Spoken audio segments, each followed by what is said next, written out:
Modou Baro wàññil li ngay dox.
Duna Muhammad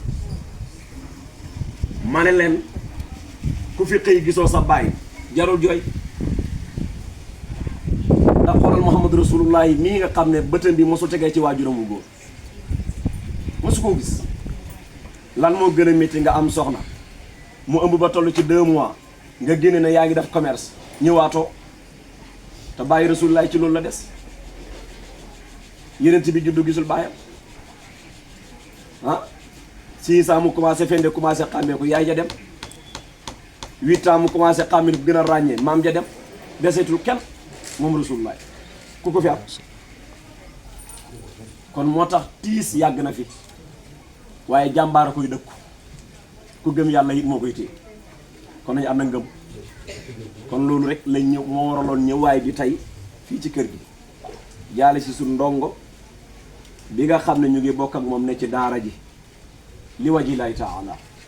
di ñaan yàlla njaboot gi mu fi bàyyi nag yàlla yàlla jël leen teg leen loxo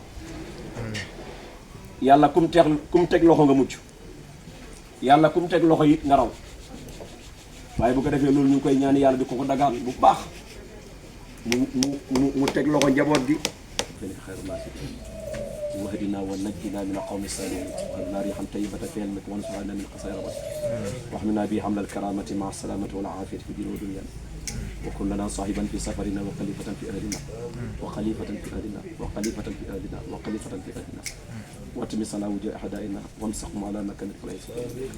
ولا مجيء إلينا ولو نساء لتمسنا على أعينهم فاستبقوا الصراط فأنا يبصرون yàlla jéggal ko yërëm ko yàlla jéggal ko yërëm ko ku nekk na ko wax ci làmmiñam yàlla jéggal ko yërëm